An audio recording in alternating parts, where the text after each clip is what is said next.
What's going on, you guys? My name is Don't Panic 494, and today we've got another Blacklight Retribution loadout for you all. And today's was submitted by Sergey, who says, if you want to kill people fast, buy Bullpup Full Auto, Heavy Assault Rifle, or AK470. I highly recommend AK and Heavy Assault Rifle. Well, I am taking your advice and going with the AK470, because I already have it purchased. And I kind of tricked out two different loadouts here. They are completely identical with the exception of the scope. So I'll flash both of them on the screen. Feel free to pause it, rewind it if you want to read the exact individual parts. I'm not going to go over all of them individually. But again, the two builds are identical with the exception of the sights. So let's just jump right into it. This first demonstration is going to be the one with the holographic scope, and I play with the one that has the 1.8x zoom. I know a few of you guys have commented you want me to play with the other one, you think it's better. I disagree just for my playstyle. I prefer this one because it has 1.8x zoom, which is perfect for close quarters in my opinion, especially in a game like this. It's got like a dull red backdrop, which is as, unintrusive as possible. There's virtually no distraction when you're aiming down sight. You're literally just looking at the reticle. And the reticle is small, tight, yellow. So again, it doesn't distract you at all, but you know where the bullets are going, which is good.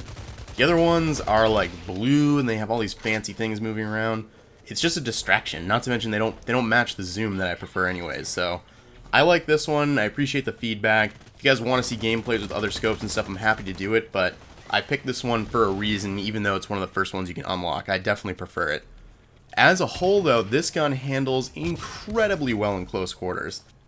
As you've already seen a couple times in this gameplay, the hipfire is awesome, the ADS accuracy is awesome. If you're moving around, it gets a little awkward. It depends on the situation. I'm trying really hard to not strafe while I'm shooting. It's one of those things you shouldn't be doing anyways, but in a game like Blacklight, the SMG is a little bit more forgiving when you do that than this gun is, but I don't think that's a downside. If you just kind of learn to, stop and shoot like I do in Battlefield, you'll be totally fine with it. When all's said and done, in close quarters, this gun is a powerhouse. The higher damage more than makes up for the lower fire rate. The hipfire, while it's not as forgiving as the SMGs, doesn't seem to be a factor as I was really successful with it throughout the round. The ADS accuracy is obviously a lot higher. The only real downside is strafe shooting, but you shouldn't really be doing that anyways, so I give this one definitely a thumbs up for close quarters, and I'll definitely be using a lot more of it going forward. Moving right along to our alternate AK470 build, we have the infrared scope on here, which also has a low zoom. I think it's a 2x zoom this time. However, this scope has the added benefit of making all of your enemies glow bright orange when you're ADS, which is really nice, especially for longer range maps. If you're at like a medium to long range engagement, it makes it a lot easier to target the head, to know that it's an enemy versus a friendly. I know that's really not a huge issue in this game, but any little advantage you can get at the medium and longer ranges, I will take it. I'm sure some of you guys are not going to like the stock that I have on this gun, judging from some comments on previous videos. I'm using this stock because, try as I might, I cannot master the recoil in this game yet. It may just be lack of experience, but this is one of the few games that I've ever played where recoil has been so difficult to just get under control. So until I figure it out more, my goal is to keep, obviously, deviation as low as possible, but keep a good ratio between deviation and recoil, because if you give me a gun that has 0 deviation, but like 5.5 recoil, I'm not going to hit the target anyways. I might hit him with the first bullet, but probably not any of the subsequent bullets. So the build that I have now has a deviation that's like, it's under 0.7, so it's not atrocious. I mean, it's not even that bad. In a game like Blacklight, I don't really notice that much deviation. The recoil also is under 4, which for me is extremely important. I've played with assault rifles that have, over 4 recoil and well under a 0.7 deviation, and I have not done nearly as well as I'm doing with this build.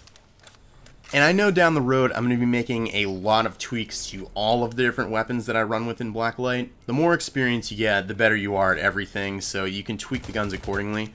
But for right now, it's important for me to keep my recoil as low as possible, especially for longer ranges. I know that kind of gets weird with the philosophy of, I guess, just weapons in general. If your deviation is high, you're going to see it a lot more the longer the range is. But like I mentioned before, give me a gun with 0 deviation and crazy high recoil in Blacklight, and I'm probably not going to get more than 1 or 2 bullets on target anyways. The other factor that makes me hesitate to go high recoil and low deviation in this particular game is that I don't notice deviation that much. In a game like Battlefield, I can tell the difference between a gun with 0.2 deviation and 0.3 deviation easily. It'll take one magazine and I'll be able to tell that there's a big difference in deviation. This game, however, I've played with guns that have well over 1.5 deviation, and I'm playing with this one here that has only 0.68, 0.69 or something like that. It's not easy for me to tell the difference. Obviously, at really long range, that's when you're going to notice it. And in Blacklight, so many situations are close quarters, I just feel like deviation is not as big of a factor as a lot of people make it out to be. And again, it's just my opinion, but, you know, you're really not going to notice the deviation unless you go super long range. And if you go super long range in this game, I'm probably going to pull out a bolt action because I'm not going to be able to hit people at really long range. But in conclusion, I give this weapon 2 thumbs up for every single situation that you can come up with in Blacklight that doesn't involve super long range engagements. It's a powerhouse in close quarters, it's a powerhouse on maps like this where it's short, medium, and medium long range engagements. It's a really, really great weapon.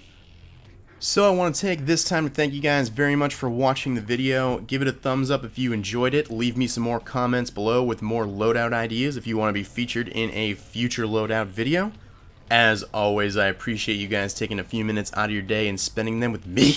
And I will see all of you next time. Take care, everybody.